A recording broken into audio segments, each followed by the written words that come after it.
Poppy. How we feeling on a Tuesday after a Monday off? Sad. Wow. All right, let's set the tempo for the whole episode. That's fantastic. We're matching. Didn't mean for that to happen.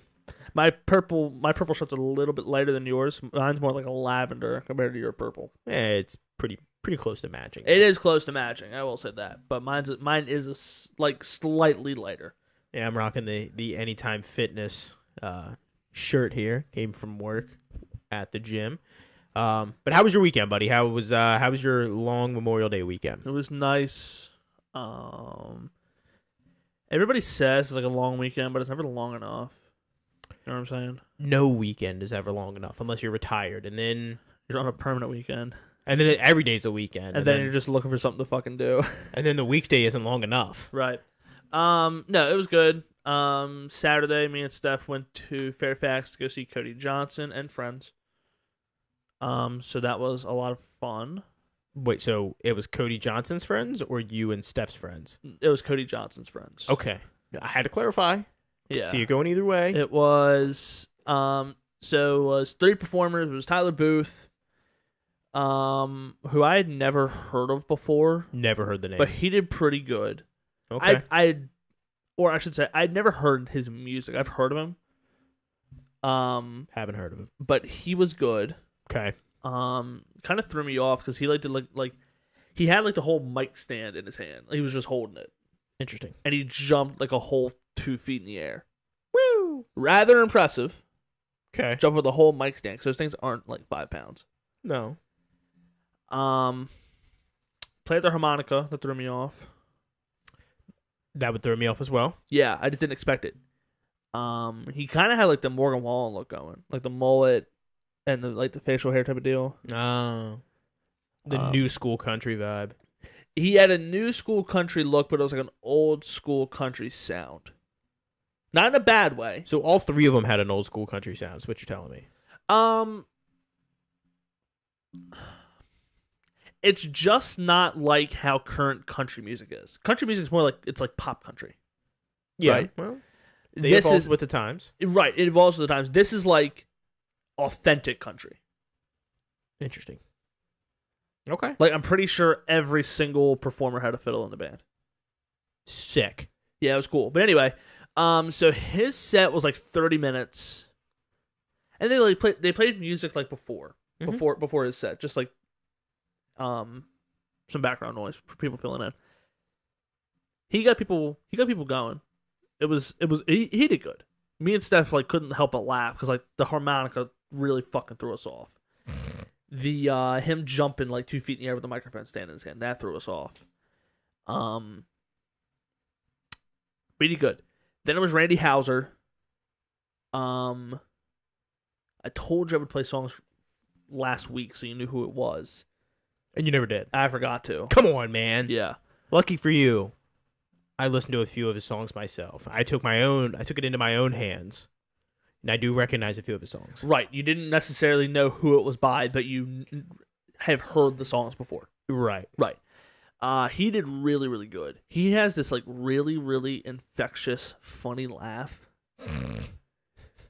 Like I can't replicate it, but he was really good. Can you get close? No. Come on. I can't. Come on. Don't be a weenie. I'm trying to think of like the best way to describe it. Because I can't do it. I can't. You could try. You know what he laughed like? It was in really short spurts. When you get really, really fucking baked and everything is funny to you. But it was like higher pitched and a little faster. That's exactly how it was, except it was maybe like that. It's like you do that like 3 times. Interesting. Yeah, it was funny. Don't get me wrong, but no, he was kick ass. All right, I gave you the blueprint. Now you got to give it a shot. No, come on. Oh, you're a weenie. He did really, really good. He really got people fired up. And then between his set and right before Cody Johnson went on, there was a streaker. No, that'd be really cool. So it was at George Mason University. So there was a lot of college kids there. Okay. who were for the most part Tame. tame. I'll get to the story about where they weren't in a second, but between Randy Houser and Cody Johnson, they played like Fall Out Boy, Interesting. like shit that really got people going. Okay. Not like in a headbanger type of way, but like songs everybody knew. Mr. Brightside. No, I'm that would have been a shocked. good one. I'm shocked. That would have been a really good one. That song is overplayed. I mean, it's still it's good, but it is overplayed. It's overplayed. I will give you that.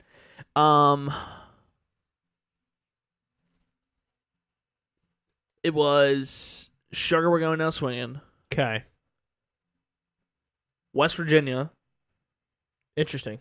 yeah, and then it was one other song, and then it was like 5 songs they played leading up. Fall Out Boy and then John Denver.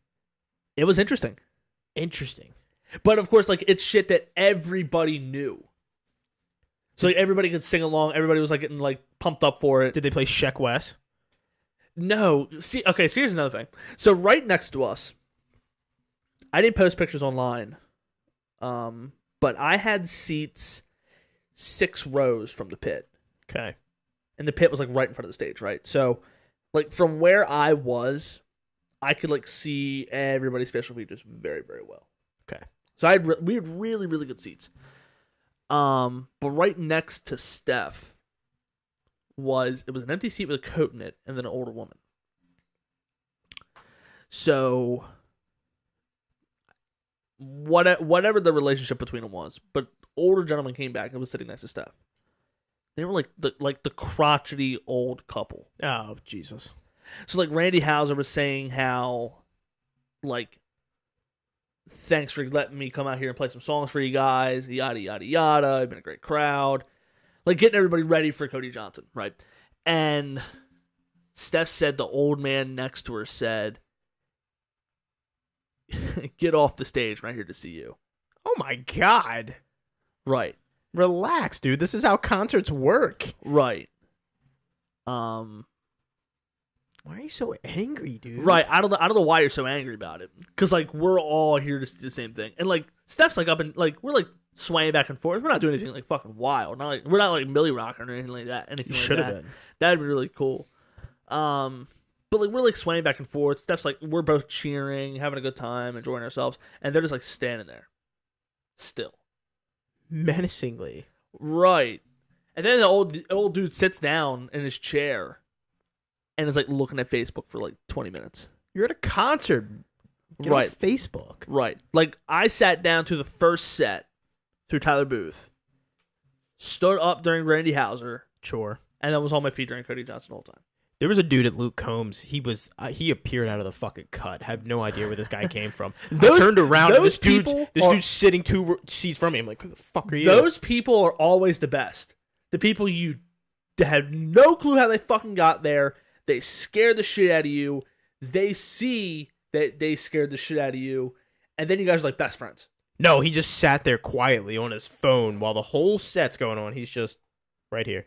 This is him. Like he was glued to his phone. Couldn't give 2 shits. Maybe he was with some chick and she left him.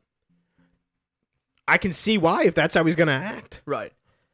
But Tyler Booth was like a 30-minute set. He had like 5 songs. Randy Houser, his is a little bit longer because he was like talking between. All right, yeah. Well, he's the secondary act, so he normally gets a little bit longer. He probably had like an hour and 15 or so. Right. Right. I mean, rightly so also because he's a platinum selling country artist. Yeah, he's a pretty big name. He's a big name. It was like Riley Green had he had the second biggest set at Luke Combs. I don't think he's like bigger than Lainey Wilson, just because Lainey Wilson has heart like a truck and she has a big ass dump truck. I could at least understand her on the mic. I couldn't understand the fucking thing Riley Green was trying to say because he just had that slow Southern accent. He's like, "There you go, come down there. I'm gonna drink me a Miller Lite. We're gonna have right." some And at the time when everything got announced, I'm pretty Riley Green was bigger than Lainey Wilson. Sure, probably was. So it makes sense. But Cody Johnson's set was like 2 hours. Yeah, that sounds about right for the main attraction. Yeah. Yeah, it was crazy. After his, because he came right out, no introduction, nothing, just fucking started cranking out fucking tunes. Right into it. Yeah, they did 3 songs back to back to back. And then you got like the showmanship, the talking, blah blah blah, everything. Like Right, but like he cut the 3rd song like a little bit short because apparently there was like people beefing in the pit, right? And right in front of where they were, there was like kids up on like adults' shoulders. Okay. Cody Johnson's like, whatever this is gonna stop. Because if it doesn't stop and something happens to these kids right here, you'll have to deal with me before anybody else. I respect that. I feel like the parents might be able to get there a little bit quicker, but I respect that. Right. I don't know. Cody Johnson in a straight sprint jumping off the stage is gonna get there quicker than the parents. Because parents gotta put the kids down, make sure they're okay, and then go attack. Dude, if he swanton bombs them from the stage With a guitar in his hand? with a guitar in his hand, he might pass Luke Combs. If he did that, he might pass Luke Combs as my favorite country artist. I will say this. That was the best concert I've been to. Who have you seen in concert? Not a lot. I have not seen a lot. I will say that. Okay. So I've seen the Trans-Siberian Orchestra twice, but that's like a seasonal thing. Sure. So it's like cool to see once, and then Steph, her dad, and her brother, they had never seen it before. Okay. So they all wanted to go again. So I'm like, yes, I'll gladly go. It's a fun time. You see it once, you've seen it all. Right. Like they said when they did that, we'll play some different songs for you guys that you don't normally hear. I heard them the first time I went. So it's like what they tell everybody. Sure. I saw a band at Camden Yards called the Struts. It's like a British rock band. They were pretty good. Yeah, I've heard of the Struts. I hadn't heard any music before that. But then outside of Cody Johnson, I think this is definitely the most well-known band I've seen. I've seen Zach Brown Band. That's a good one. Yeah, that's like the most well-known band I think I've seen. Well-known act I've seen. There you go. Because you've heard Cody Johnson if you listen to country music. You just don't know that you've listened to Cody Johnson. Sure. But the set was really good. Him and Randy Houser both did covers of George Strait. All right. Cody Johnson also did the Dixie Chicks. He did Traveling Soldier. Interesting. Which that was fitting. Memorial right Day. before Memorial Day. Yeah. So sad song. Holy shit. it is a sad song. Luke Combs did Ed Sheeran. Yeah, he did a cover of one of his songs. Of Luke Combs? No. Of Ed Sheeran's? Yeah, Luke Combs did one of Ed Sheeran's. Oh, maybe. I just don't know what it is. Well, I know him and Ed Sheeran have a song together. Yes, that too. They were doing solos, and his band played like Metallica, which that was cool. He was telling us that his bass player is back home with his mother who's dying. Oh God! So the bass player that he had there for our show, that was his second major show he'd ever played. Wow, good on that guy. Yeah. But no, all in all, it was a great show. Like when you listen to Cody Johnson's music, it sounds slower. But when you hear it live, it's like, this guy's a fucking performer. There you go. Yeah, he did really good. And when he was doing the encore, he did an encore. That's when he played the Dixie Chicks, and that was when he did his George Strait song. I can't remember what song he did. Randy Houser did Troubadour. Okay. Which is like the George Strait song. Yeah. Right. But Randy Houser and his band came back out on the stage just to like sing along and all that stuff, like a good send off. I don't know what the fuck he was drinking because he had a lot of it. Randy Houser looked pretty effed up. Yeah. He was coherent when he was singing, but you could just tell by the way he was acting. Every single person in his band came back on stage with something in their hand. A bottle or a red Solo. That's sick. Yeah. Cody Johnson did also say that Randy Houser makes the best margarita he's ever had. That's a flex. But yeah, no, it was cool. It was great. We're gonna try and go see him again in Pittsburgh. Interesting. Yeah. So it was a great time. I've been told that he is a better performer live. Seeing him live is different than hearing his music, just hearing it. Mm-hmm. And I have to say I agree. Okay. Yeah. All right. Going to see him again. That's. Yes. Next on the list though is Morgan Wallen. Well, you gotta wait a year. No, August. It's a year away. No, we're going to a show. We're going to the show in August. We may go to the one in Hershey next year, but right now, August 30th. That's the plan. If he's good to go, He should be. we'll see. He did just release a song with Lil Durk. That was already recorded. Right. He didn't cancel his tour and then just be like, all right, let's get back in the booth. Right. Yeah, I know. That'd be a bold strategy. It would be. And for some reason, Lil Durk was literally head to toe in fucking camo. Would you expect nothing else? It's Lil Durk. That motherfucker has no clue what he's doing. He's living his best life. Who Morgan Wallen cares? was wearing jeans, shit kickers, and a t-shirt. Let him be great. Let Lil Durk be great. Camping. How did that go? It was good. It was a really nice little place. We actually met the host from Airbnb a few times. He was there. So it's like this big old like farm that they're trying to like convert into like an orchard. Right. So we're sitting there and we just finished up dinner. We're getting ready to start the fire, and we see these people off in the distance. Guy waves and wave back, and he walks over and he's like, "Hey, I wanted to introduce myself. Like I'm the host." Blah, blah, blah. I was going to send you guys a message, but I got you here.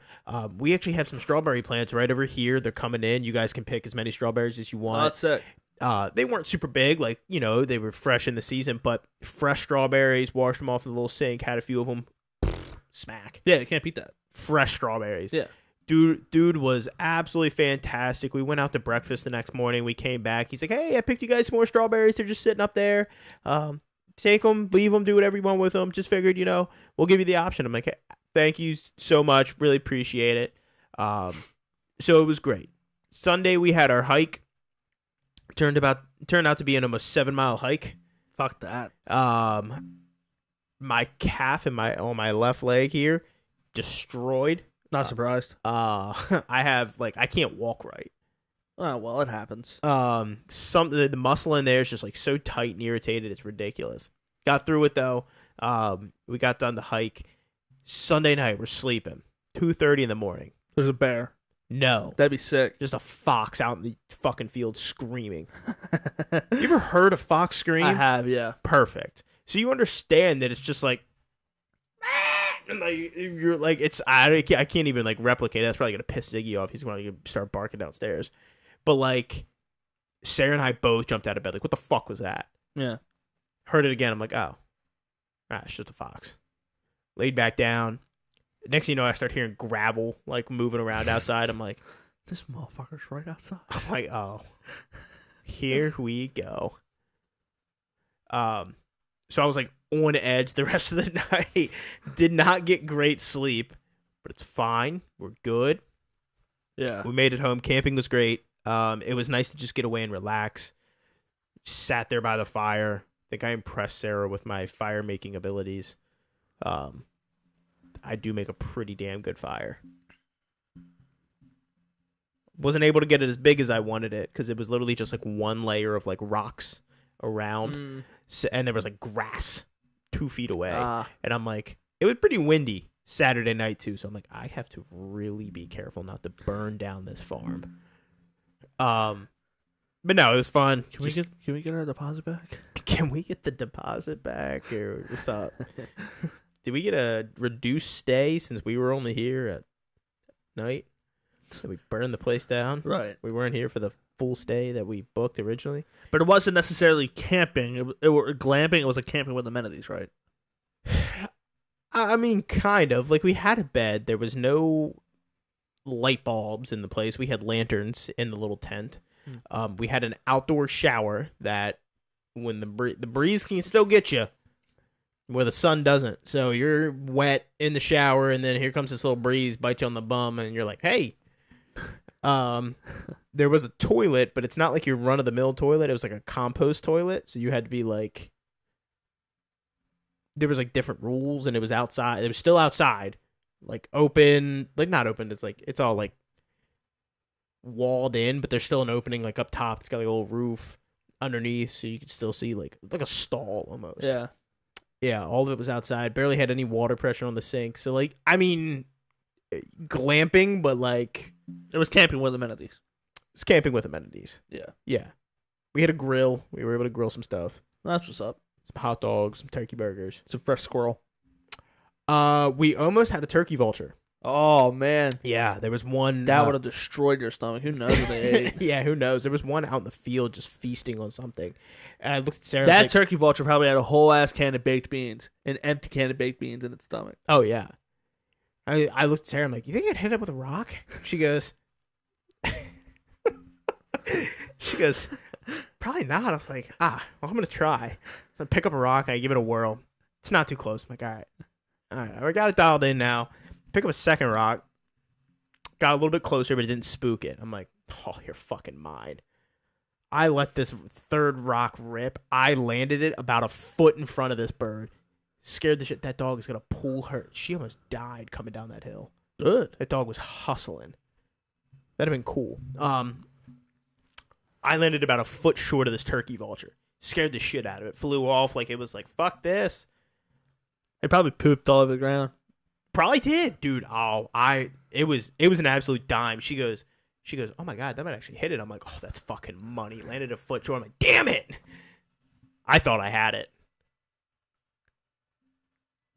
You know, there was one day we were playing fucking hockey. This is in the street hockey days. If you know the street hockey days, you know the street hockey days. I don't know the street hockey days. Right.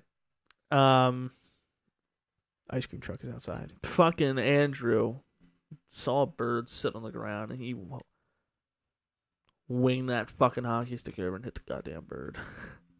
Really? Yeah. Well, God's plan. If you know, you know. If you were there, you know what it was like. But yeah. Man, but yeah, camping was good. Had a lot of fun. It was great to get away. Had the cookout on Monday. That was a lot of fun. Good to see everybody. Mm-hmm. Had some fun. Timber and Casey's young one had some yard meat. That was the running joke. He just showed up with a hamburger. We're like, where did you get that from? The running joke was it was yard meat. So the rest of the day, my man's was just eating yard meat. That's He what's up. was tearing it up. Bobby came out with a hot dog. He just immediately like pointed to the hot dog, like he wanted Bobby's hot dog. My man had already had some yard meat. Had like 2 bites of Timber's brat, a bite of his hot dog. Comes back out. Timber comes out with him. Dude's got another brat in his hand. I'm like, where are you storing this, kid? My man's just like, he's like a squirrel. And he was like storing it in his cheek. Oh my God. So he would eat as much as he could, storing it in his cheeks, and then eat it from there. It's not the worst strategy I've ever heard. My man, I don't know if it's a strategy that I would necessarily do, but that is something that I could possibly get interested in. Yeah, no, he had the time of his life. I imagine that he probably slept like an absolute rock. We tried to play some like yard pong. Like we had like not buckets, but like big old cups and like some little white balls we were gonna play. He had other intentions. He wanted us to dump every single one of those cups of water on him. So we did. Had the time of his life. Just remember, that day wasn't about you. No, it was not about me. That was his day. He had a blast though, but it was fun. Came home, continued to rebuild the New York Jets. Made them a Super Bowl winning franchise just to relocate them. Good. Last season as the New York Jets, they won a Super Bowl. And we are now the Brooklyn Bulls. Still have Bryce Young at quarterback. Still have Breece Hall at running back, Garrett Wilson, Calvin Ridley, Rashad Bateman at wide receiver. Life comes at you fast in the NFL. It does, man. It does. Still have Sauce Gardner at corner. Quinnen Williams at defensive tackle. Got Juan Thornhill back at safety. Matthew Judon, outside linebacker. Traitor. What? Going from the Patriots to the Brooklyn Bulls. What a jackass. Oh, no, he went to the Jets first. I got Matthew Judon a ring. Oh, sorry. Oh, yeah. Oh, yeah. Yeah, finally won a championship. So, on to the next one. That's how it normally works. Madden. I haven't played Madden in a while. I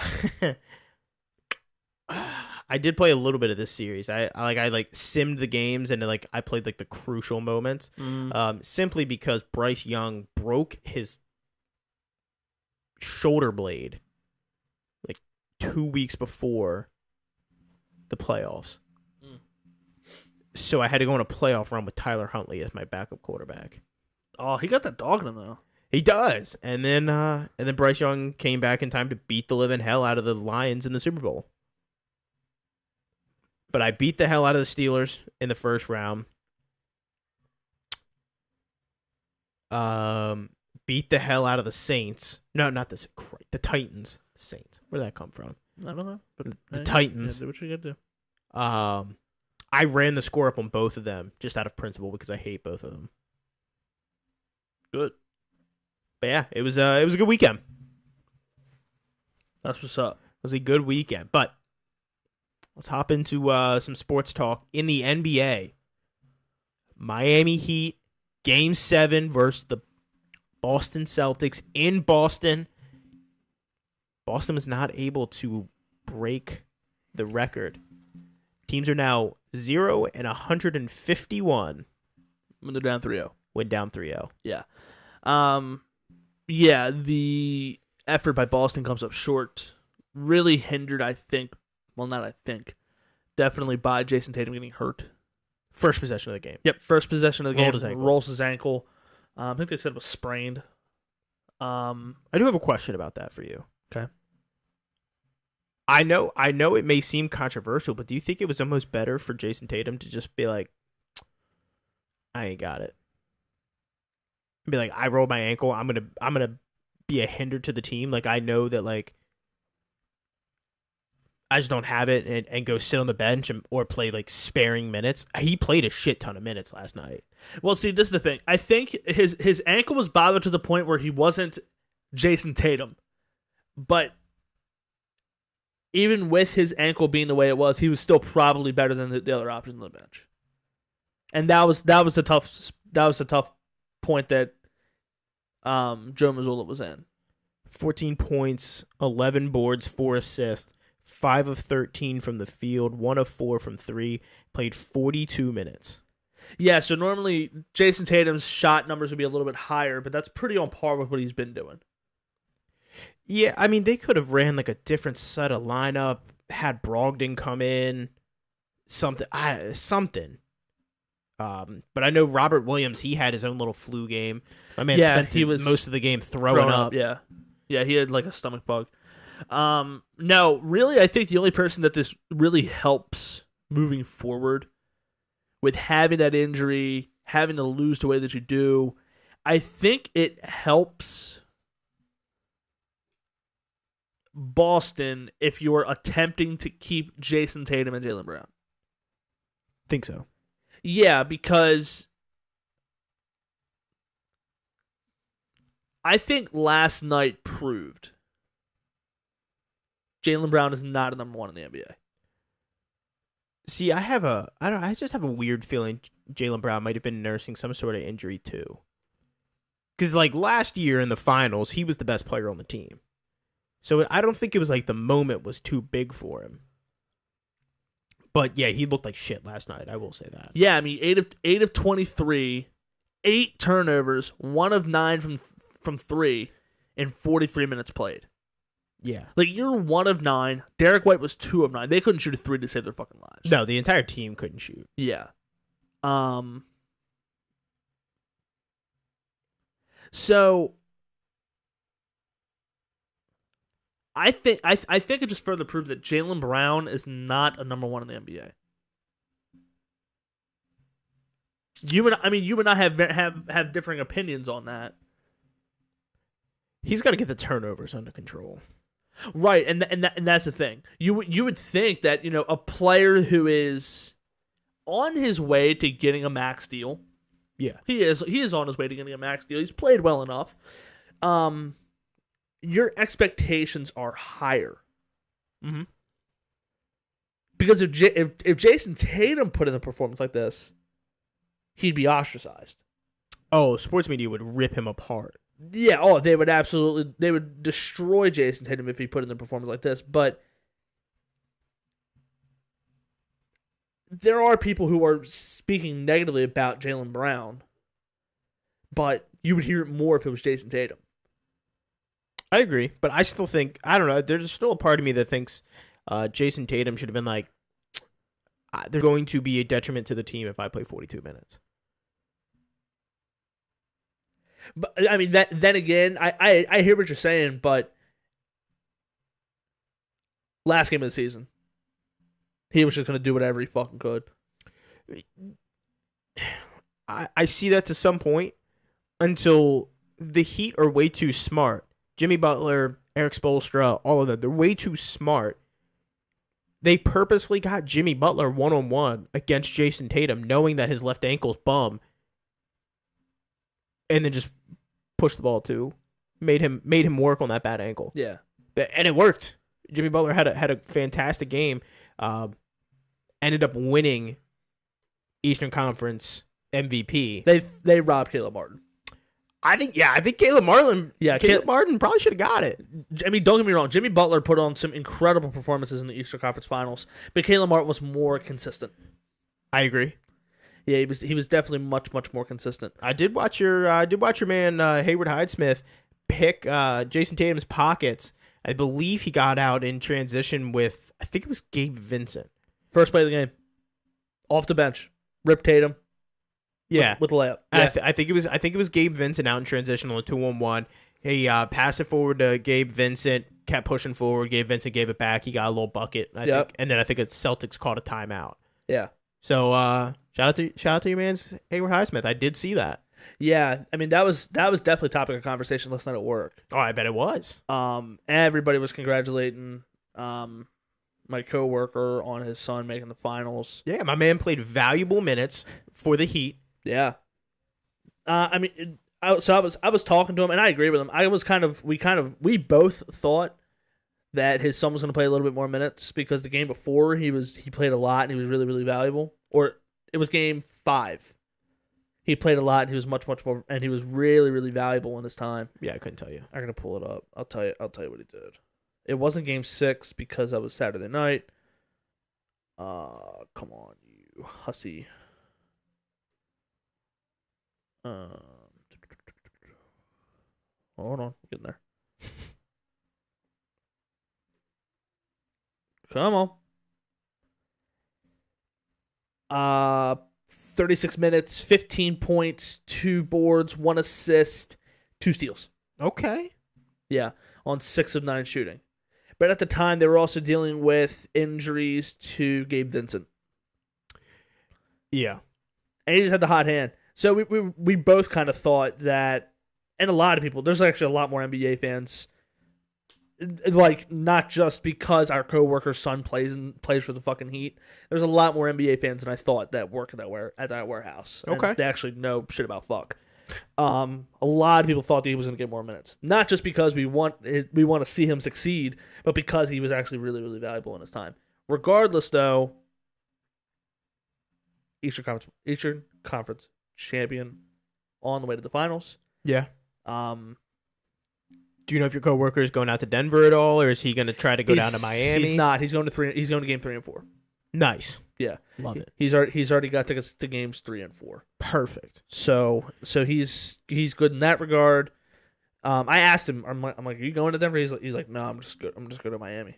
All right. So, and you may not even know the question. He has a granddaughter in Miami too. So there you go. So it works out best. You might not even know the question. So does he get the tickets through his son? Like, does his son get like family friends, like discount, whatever, of like the player, or does he have to buy his own?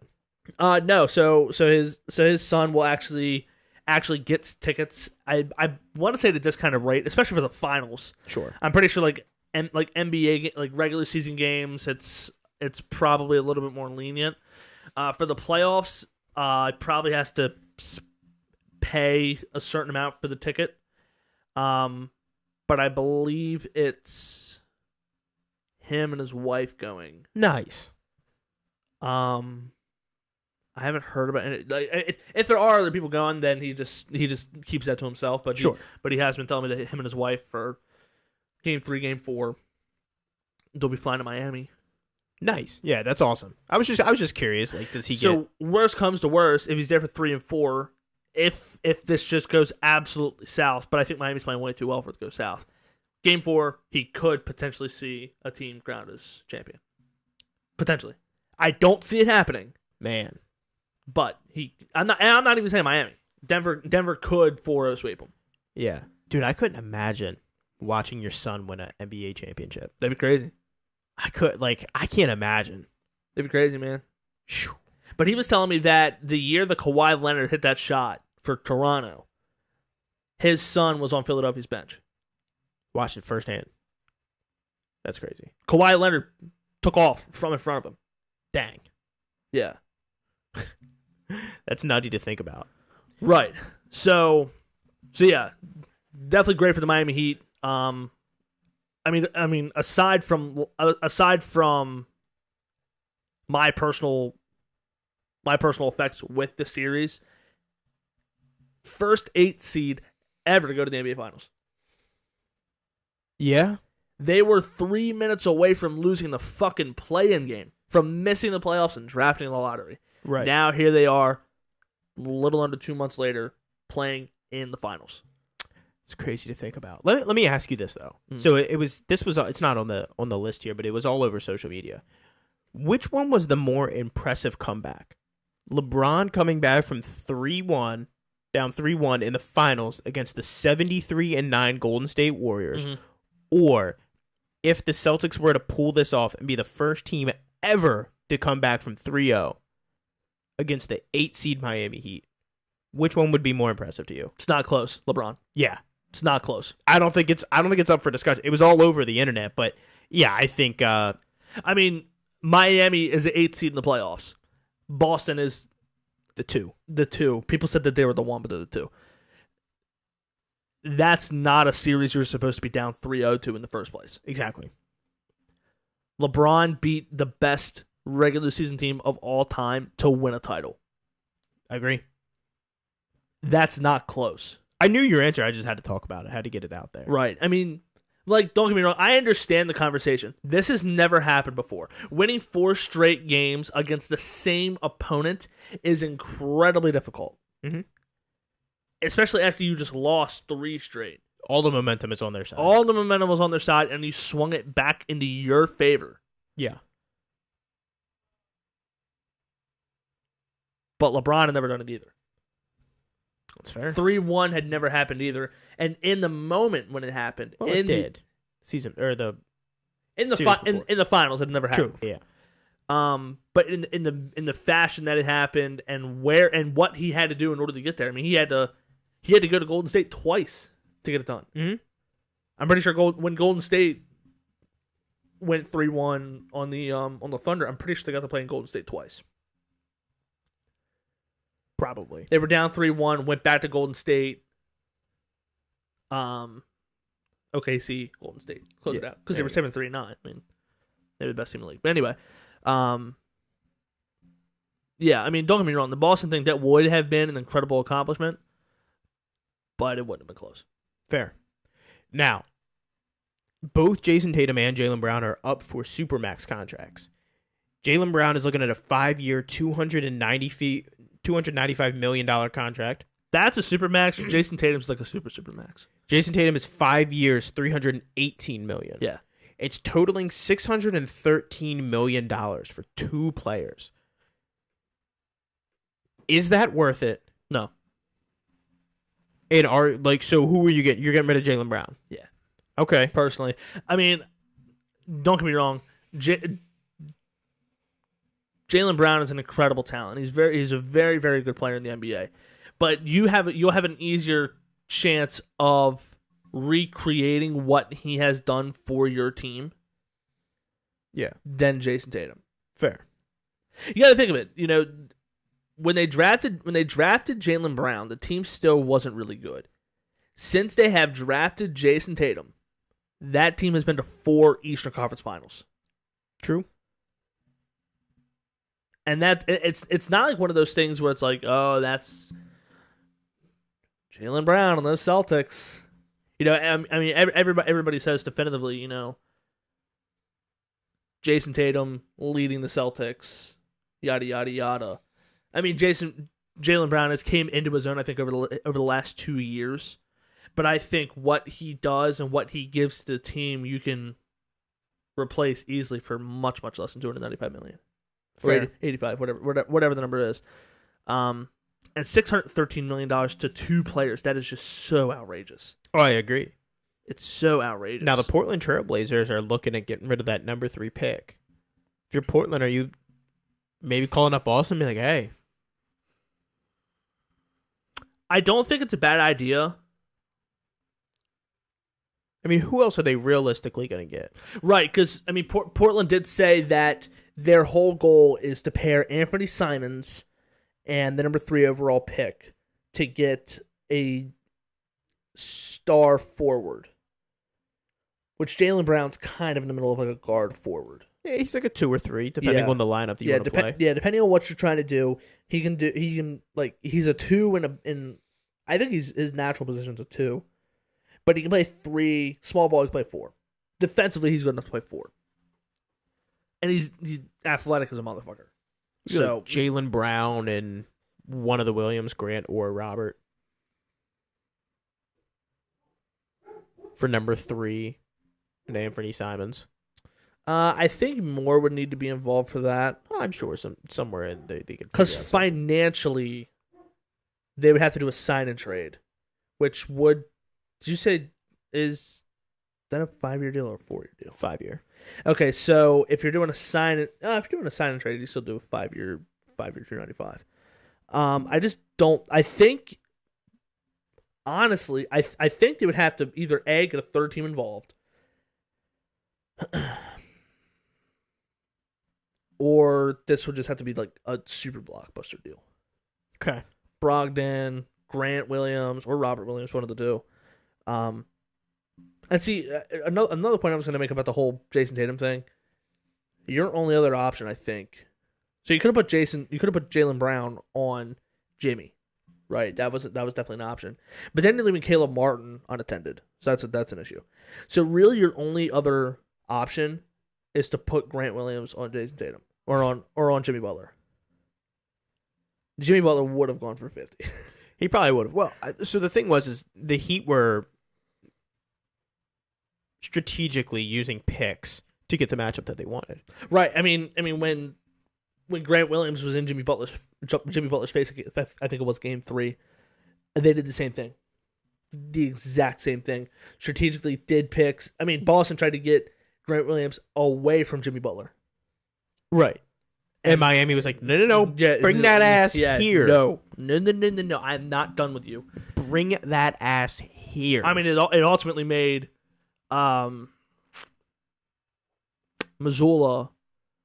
take Grant Williams out because he literally had no answers for Jimmy Butler, which is crazy to think about. Isn't that cool?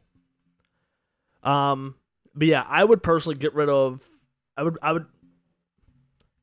Tatum 318. Sure, I could justify that. Eastern Conference Final MVP. He's led the team to 4 Eastern Conference Finals. Mm-hmm.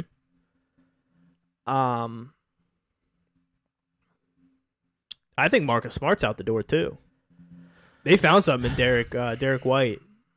The offense ran through him last night, and he was the only one that was scoring productively. Well, the thing that makes Marcus Smart so valuable is his intensity on defense. That's fair. That's fine. Which is why I think he will stick around in Boston.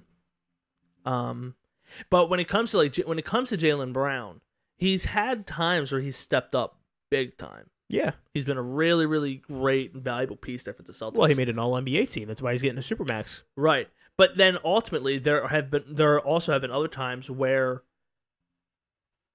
other players have taken on that number 2 option. Sure.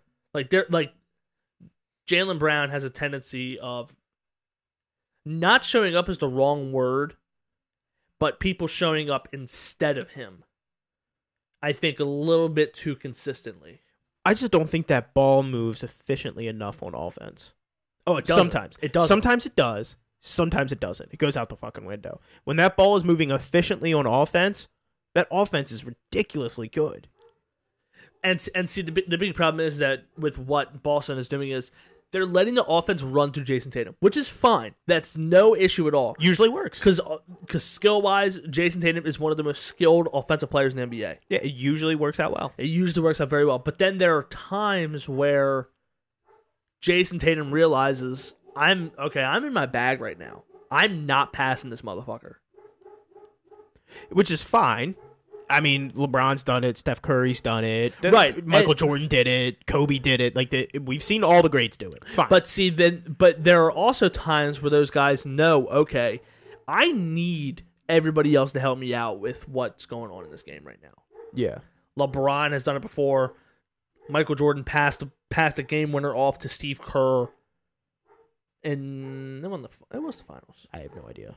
But all of those players have a tendency of making their teams better. Jason Tatum gets into this closed off mindset. This is my game. Yeah, he puts his blinders on. He's like, this is my game. And the team will lose by 30 is an exaggeration, but 15. Yeah. He'll have 55, but they'll still lose by 15. Right. What this team is really missing, and trading for number 3, I think, would be a really great opportunity for him because that would give them the opportunity to get Scoot Henderson. Since Scoot Henderson kind of does the same things that LaMelo Ball does, so I don't think the Hornets are going to take him at number 2. I think that's going to be Brandon Miller. Sure. So being able to get a point guard at number 3 to run to handle the ball, run your offense, I think would benefit them greatly. It also helps that point guard has superstar potential. Sure. So a superstar guard, a superstar forward who can play a 3 or a 4, depending on what you want to do. That is really what I think will benefit Boston the most. Signing 2 guys to 6-13 combined, that's not going to benefit them. But keeping Jason, you will set your franchise back more if you think saving a few extra dollars and keeping still a relatively good player in Jaylen Brown, keeping a guy who's like a fringe top 25 player in the NBA. Okay. I think that's fair to say. Fringe top 25. Yeah. Keeping him and saving a few bucks over a guy who I think is, you could say, fringe top 10 in Tatum. Okay. That will set your franchise back. And Boston won't do that. Boston knows what they have. They know what they have in Tatum. They won't do anything to lose him. If they had to make a move, I think they would recognize that Jaylen Brown is more tradable. Sure. Movable. Now, I have no idea if this works financially. I literally just made this up in my brain as we're speaking. I have no idea if functionality it even works. 3-team trade. Okay. Jaylen Brown to, and of course, there's got to be like some other minor pieces moved. Jaylen Brown. Is it Portland, the Lakers, and the Celtics? No. Okay. Close. Jaylen Brown to Portland. Number 3 to Phoenix, and DeAndre Ayton to Boston. Of course, there's got to be some other, like, those are like the big pieces. Like, where does Anthony Simons go? There's got to be some other pieces moved around, whether it's Marcus Smart, Malcolm Brogdon, one of the Williams brothers. Not brothers, but Ayton to Boston? Yeah. I don't know how it would work. I don't know if it works financially or, like, the logistics of it all. But no, I'm saying from, like, a personnel standpoint, I don't know if that's, like... I would rather have Jaylen Brown if I'm the Celtics than DeAndre Ayton. I'm just thinking. I mean, they were like the Celtics could potentially move off Jaylen Brown. The Suns want to move off DeAndre Ayton. They could use a pretty dominant big. I mean, and see, the thing is, I don't think Boston wants to move Jaylen Brown, but I think him wanting this huge deal will force them to move. Well, I think Jaylen Brown wants out of Boston.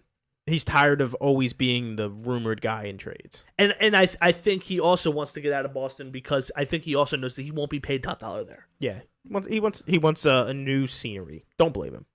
I don't blame him. And he had a great run while he was there in Boston. Really put his foot in his mouth because he said he wanted to win 5 titles before he turned 28. I'm thinking out loud here.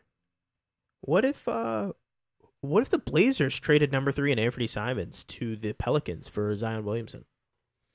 I would do that. For if you're which team? Both.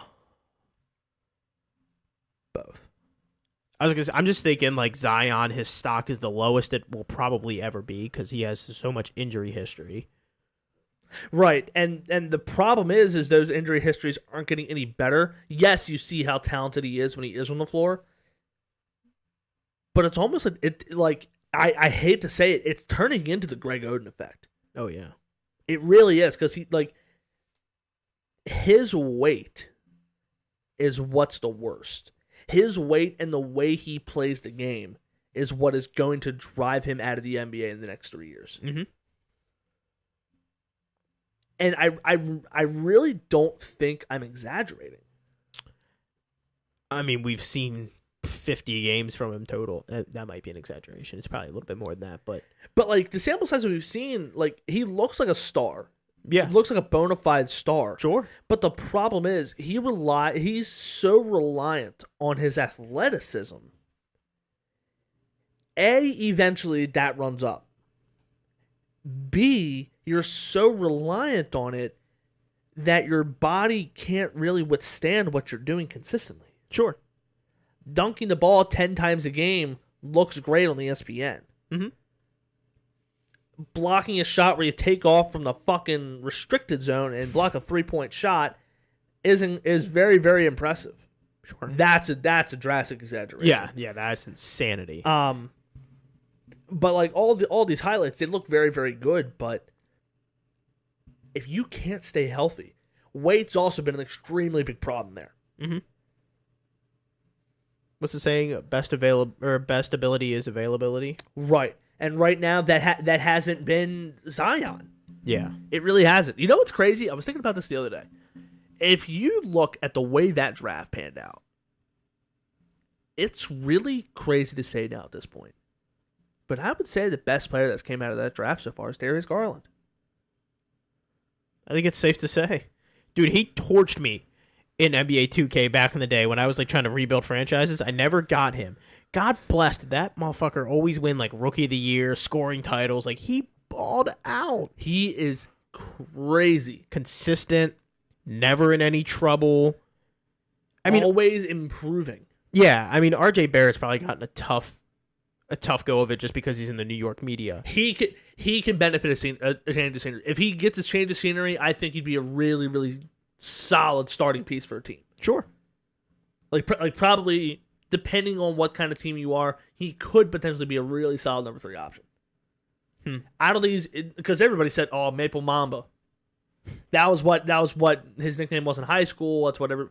Everybody had such high expectations. I mean, he was the guy of that Duke draft class. Yeah. Or that recruiting class. It was him, Reddish, Zion. Mm-hmm. Everybody's like, oh, man, RJ. Even I said the same thing. I thought RJ Barrett was the best player in that draft. But see what's going on with him. Ja Morant doesn't know how to fucking keep a pistol out of his hand, which is insane to me. And then Zion be eating too much gumbo. Hurts himself all the time. That gumbo do smack down there. Well, I imagine. But like then again, at the same time, you got to know when enough is enough. I agree. That gumbo down there does smack though. All joking aside, like DeAndre Hunter didn't really pan out. Nope. Cam Reddish didn't really pan out, who was better than Zion also in that recruiting class. A lot of those guys didn't pan out except for Darius Garland. He's the only person that's been the entire time. Yeah, he's just been nice on the climb, nice and steady, and now he has the fucking Cavaliers is one of the best teams in the league. Yeah, very young, upward trending team. I'm excited for that Cavaliers team, man. I think I'm excited too. They can do a lot. They can do a lot with that team. Oh, 100%. Between Mobley, him, Jared Allen, Evan Mobley's a guy they don't talk about often. Yeah, he kind of gets the short end, but his name will be a household name soon enough. Yeah, his defensive ability is insane. Donovan Mitchell. Everybody forgets about Donovan Mitchell. You just did. Well, I did, yeah. No, I think everybody forgets about Darius Garland in comparison to... Because of Donovan Mitchell. Yeah, because of Donovan Mitchell. Oh, I agree. Yeah, they... I like what the Cavaliers are doing over there. I think they're going to be... They're trending in the right direction. possibly competing for Eastern Conference Finals in the next 2 or 3 years. I would say. Okay, so now this wasn't on the docket, which I'm surprised we forgot to talk about it. Well, we put down final stuff Tuesday, but anyway, Thursday. Thursday, whatever. Finals. Denver, Miami. Who you got? How many games? Who's MVP? So one thing to keep in mind here is Miami is getting ready to get back Tyler Herro. Game 3 is a projected timeline for him to return. So adding him back in could potentially go a long way. As a bench piece. As a bench piece. Bench scoring. Could potentially be a difference maker. It's fantastic. Denver just had a whole week off while Miami is grinding through these games against Boston. Denver might have a little bit of rust from the extended time off, but they're going to be so well rested. Game 1 in Denver, that altitude seems to play a pretty big role. These teams got history too. They got history with, Jokic pushing Markieff Morris? Markieff or Marcus, one of the two. One of the Morris brothers. Ending his career. Yeah. And then Aaron Gordon and Kyle Lowry have beef earlier in the year too. Yeah. So this is gonna be a spicy matchup. I think that I like Denver in this matchup. Just based on what I saw against the Lakers, Jokic was dominant. He just went against Anthony Davis, who is better than Bam Adebayo. And Jamal Murray was shooting lights out. They moved the ball very efficiently. Everybody was moving correctly as a cohesive unit. Michael Porter Jr. was back to his dead eye ways of just burying threes, playing pretty good defense as that long, lanky defender. Jimmy Butler's going to get his. We've seen it. I tried to make the point who the Boston Celtics can throw at him defensively, they can rotate defensive players, and I think that they might be able to get to him. Now, he did have a stretch of bad games, but ultimately Jimmy Butler got his. Yeah. So I'm not going to make that point. I still think Denver wins it, and I think Jamal Murray actually gets Finals MVP. How many games? I think this goes 6. Okay. I think Denver probably wins this in Miami. Okay. Now I want Miami to win. I do. I love the story. Hey, for your coworker son, I would love for your coworker to be like, my son is an NBA champion. Right. That's fantastic. Yeah, I would love to see it. It would be great. I do think it is Denver. Miami is so well coached. They are. Eric Spoelstra is probably the most, up until this year, I think probably the most underrated coach in NBA history. Sure. Now I think he's finally going to get his spot as one of the all-time greats. Mm-hmm. So I think coaching alone, I think Eric Spoelstra will be able to get them a game. Yep. And I think Jimmy Butler will be able to get them 2. So you got 7. I think this is going to go 7 games. See, I had Spo getting them 1 and Butler giving them 1. Yeah, I think it's going to go 7 games. Yeah, I mean, look, it's going to be a great series. I don't think you can end up in the NBA Finals if it's going to be a bad series. If Denver sweeps them, which I don't think will happen, but if they do, then it's well, damn. Miami is a team that's playing too well right now in order to get swept. Yeah. And I'll tell you, bold prediction: Miami takes game 1. There's a realm of possibility. Like I said, that rust, and that's what I think it is. I think the rust on Denver from sitting for a week. Miami is in game shape right now. Yeah, I just think Miami's going to run out of steam. That week off at the end of a season like this, you played 82 regular season games. Well, of course, nobody does play 82, but 4 playoff series? You've played 100. You've played 100 basketball games. This is their 5th different team they've played. That's a lot of games. Yeah. They've went 7 against Boston. Miami has 6 against. Who did they play in the second round? Knicks. 6 or 7 against the Knicks. And I believe 5 against the Bucks.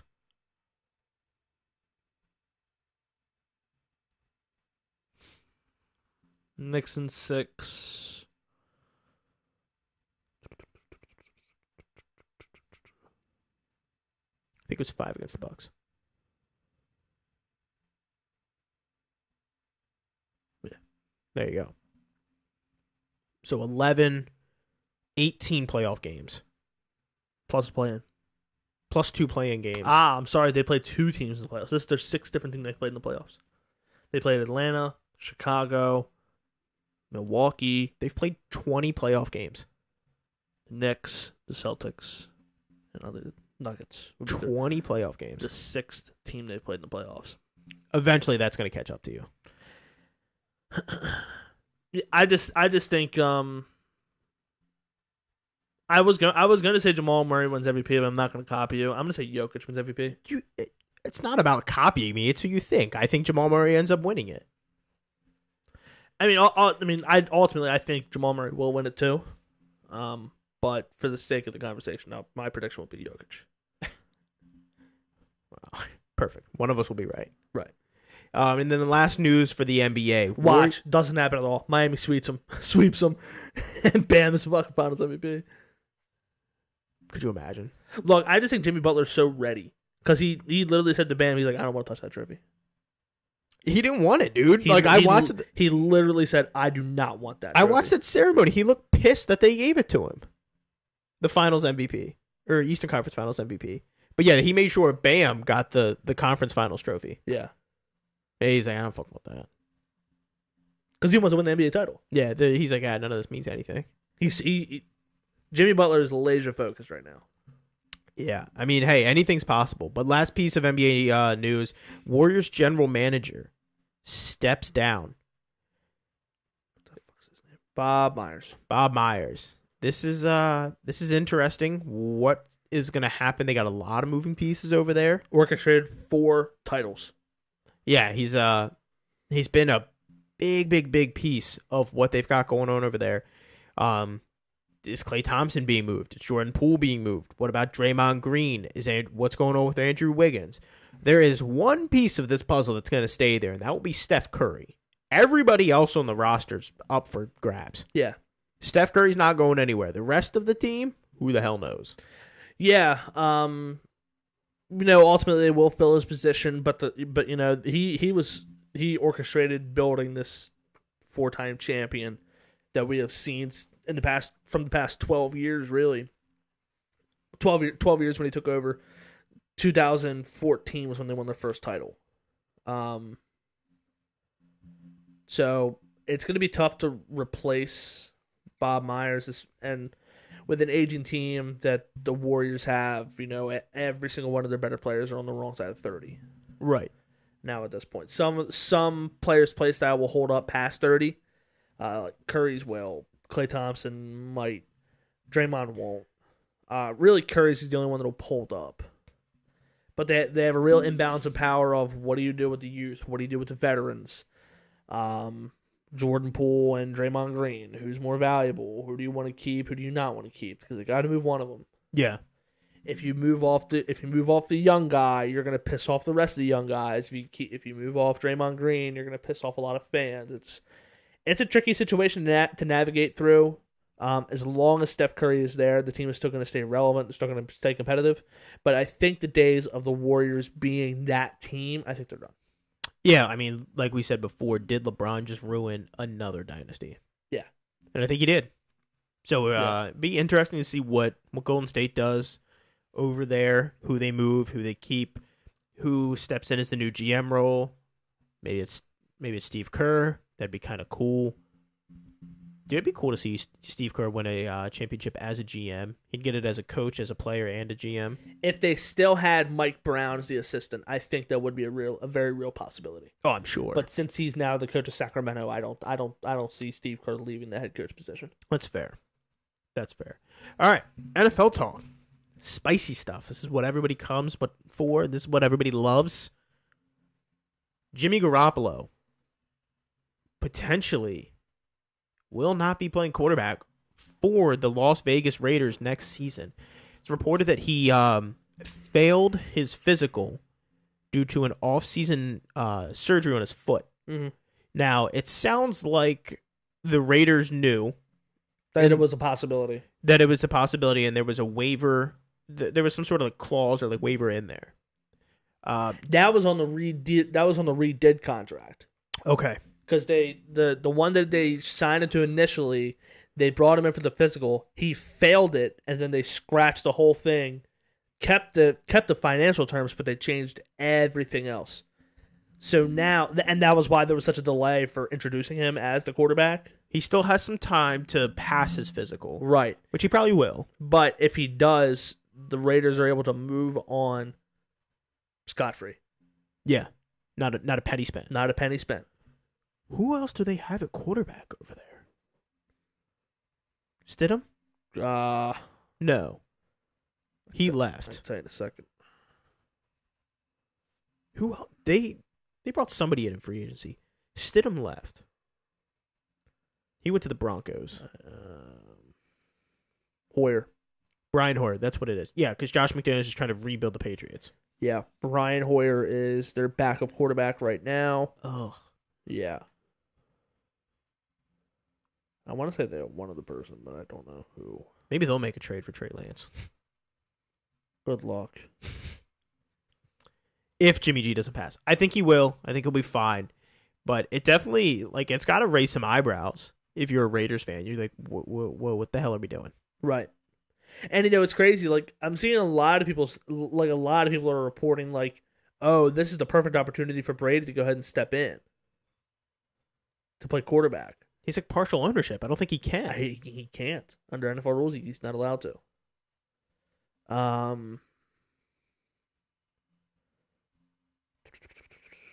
He needs the other owners to unanimously approve him as a player so he could suit up. There's not a shot in this world. No. Well, he retired from the Bucks, so I think, don't they still own the rights to his contract? I think, yeah. I think he still had 1 year on his Bucks contract. Yeah. Because they still have dead money from him. So I don't even know if that's really possible. They would have to trade the Bucks for Tom Brady. I think they would. Well, yeah, I mean, why wouldn't you? Yeah, in some realm of possibility. But other quarterbacks that are available is Carson Wentz, Matt Ryan, Teddy Bridgewater. Veteran guys. Sure. Guys who could just come in and do their thing. 3 quarterbacks on roster right now are Brian Hoyer, Chase Garbers, and rookie Aiden O'Connell, all behind Jimmy Garoppolo. So, tough times could be on the horizon for the Raiders if Jimmy Garoppolo does not pass his physical. Man, I couldn't imagine. Yeah. I couldn't imagine. But DeAndre Hopkins got himself an agent. Gentleman from Clutch Sports is now representing DeAndre Hopkins. As we said on Friday, he was released by the Arizona Cardinals. He was representing himself up until this point. Now he has an agent from Clutch Sports. Although there was rumors that the OBJ signing actually held up DeAndre Hopkins getting traded. Yeah. It was something about the numbers that OBJ was getting, that $15 million, that scared some of the other teams from continuing trade talks. Yeah, it's interesting as to why that is. Probably just because it's, the Cardinals were saying, okay, well, the Ravens are willing to pay him $15 million this year. You guys can at least cover a little bit more than that. Sure. Which is ultimately probably what got the deal held up. The Chiefs were rumored to be involved. The Bills are rumored to be involved. According to Jameson Hensley, so were the Ravens. Mm-hmm. in some way, shape, or form. So now it's very, very interesting as far as where DeAndre Hopkins is going to go. With having that agent now, it'll be a little bit easier for him to get the contracts. Won't have to do all the work himself. So very interesting saga to see how this is going to play out. Whoever ends up getting them is going to really catapult themselves into the top 15 teams in the league if they're not already in there.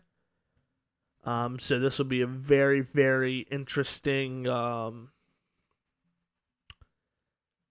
negotiation to see what goes on with DeAndre Hopkins. Yeah, and via Field Yates on Twitter an hour ago, the release from the Cardinals has now been officially processed by the league, and he is eligible to sign with a new team immediately. Okay, interesting. I wonder what the timeline on that will be. I think by the end of the week, we're going to see one done.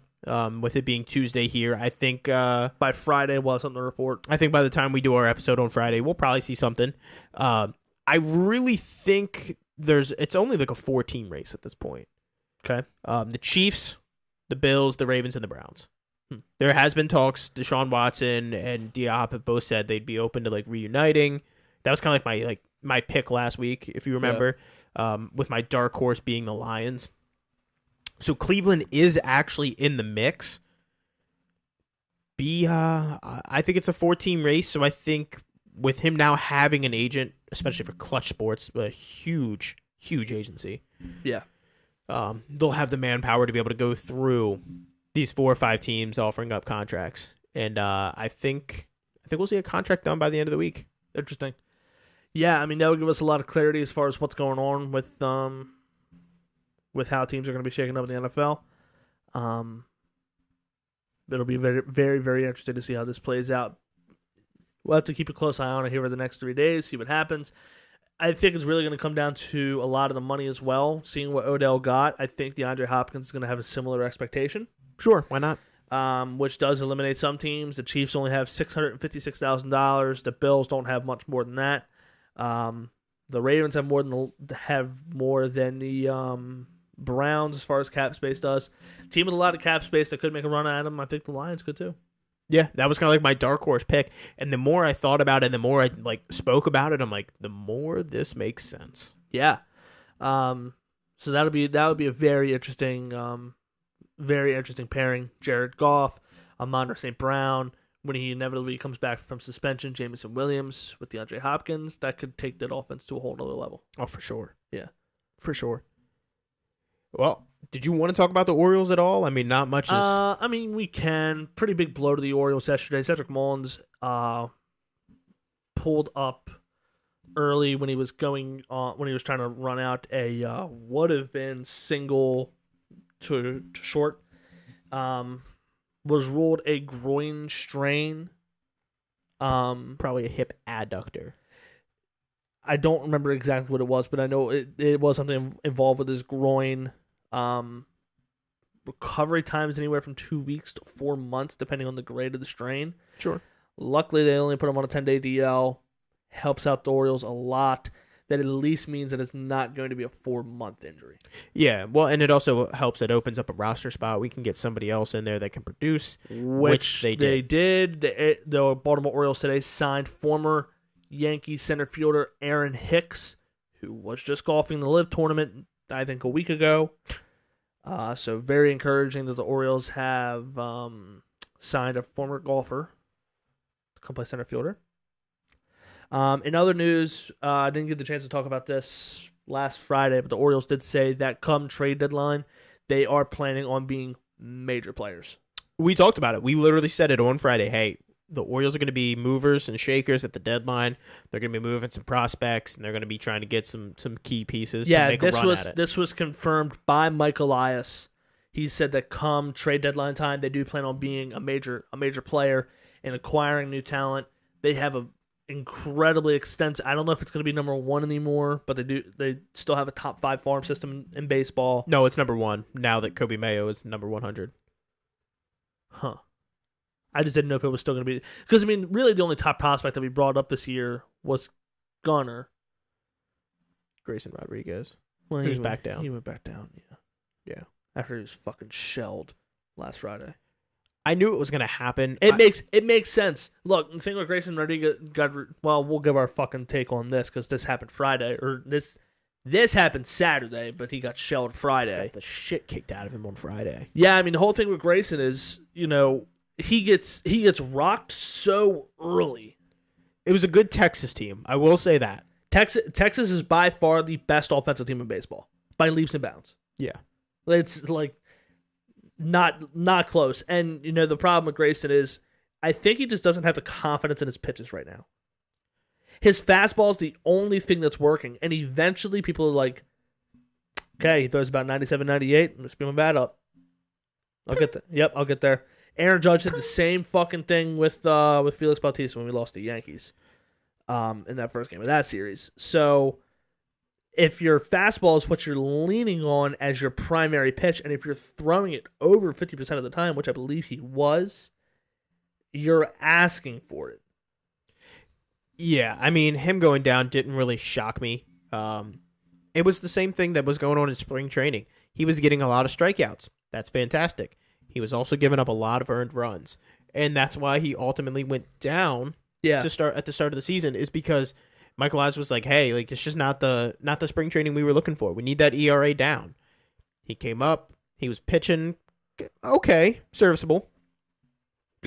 When Grayson Rodriguez is on, like when he is on and he is dealing, you see why we have so much confidence in him. Yeah, I think even in that game that he got the shit kicked out of him by Texas, I think he still had like 7+ strikeouts. Right, but he had like 8 earned runs. Yeah. The strikeout numbers are definitely there for Grayson Rodriguez. His stuff is incredible when it's on, and right now he just needs refinement. That's all he needs. I mean, this guy missed half the season last year because of an injury. Played in spring training. Was down in the minors for 9 games. He got brought up. He got shelled by the best offensive team in baseball. He has to go back down and get back to work. 3 1/3, 8 earned runs, 3 walks, 6 Ks. Yeah, so 6 Ks in 3 innings is great. Yeah, it's fantastic. 3 1/3. He got 10 outs. 6 of them are strikeouts. Gave up 8 runs though. Gave up 8 runs, which is alarming. So now, I mean, the Orioles are in a tough spot as far as pitching goes. I think that further indicates that come deadline time, we are going to make a move for pitching. Sure. For starting pitching specifically. Oh, yeah. I also think it's time for the Orioles to move off Cionel Perez. He's been really, really struggling. You're going to have to pair him with somebody else. And I hate to say it, I think the Jorge Mateo thing is kind of starting to fall down the tubes. His production has dropped off a cliff. He was never really known for his bat. But, I mean, there was a time... I mean, we legitimately had MVP conversations on this podcast about Jorge Mateo. Oh, yeah. Well, he was playing some of the best baseball of anybody in the AL. The bat was definitely there. I think this is the last year you see Jorge Mateo as a starter at shortstop for the Baltimore Orioles. Because guess what? Next year, I'm calling it now. Your opening day starter at shortstop is going to be Jackson Holliday. Okay. They moved him from low A ball to A ball, and his numbers improved. That is kind of crazy to think about. At 19, you bumped up a level and got better.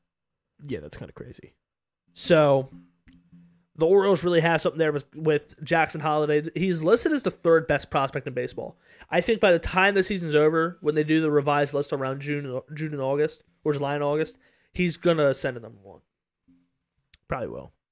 So that'll be the 3rd straight year, or maybe even longer than that. It might be the 4th consecutive year the Orioles have had the number 1 prospect in baseball. We've done well. Adley, Gunnar, Jackson. Fair enough. We even have the number 1 pitcher right now. I don't know about right now. I don't know what the rankings look like. But at the time, Grayson Rodriguez was the best pitching prospect in baseball. I don't think Grayson's technically a prospect right now. I don't think he is either. Spent enough time up in the majors. Yeah. MLB. I used to stare at this page. You lived on this website. I did. We talk about it all the time. I know. Let's see. Who is the number 1 prospect in baseball right now? Jordan Walker of the Cardinals. Mm-hmm. Number 3, Jackson Holliday. Yep. Yeah, so it'll be interesting to see what moves are made at the deadline for the Orioles. Who's moved, who we get in return. This year alone. So, at Delmarva, he batted .392 over 13 games, 20 hits. I don't think that's going to give me the rest of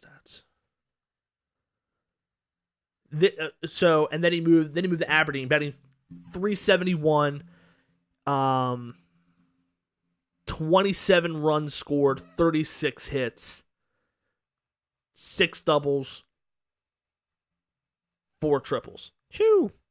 On his horse. Yeah, on his horse. I don't know how big Aberdeen's outfield is. I think we plan on seeing it sometime soon. Not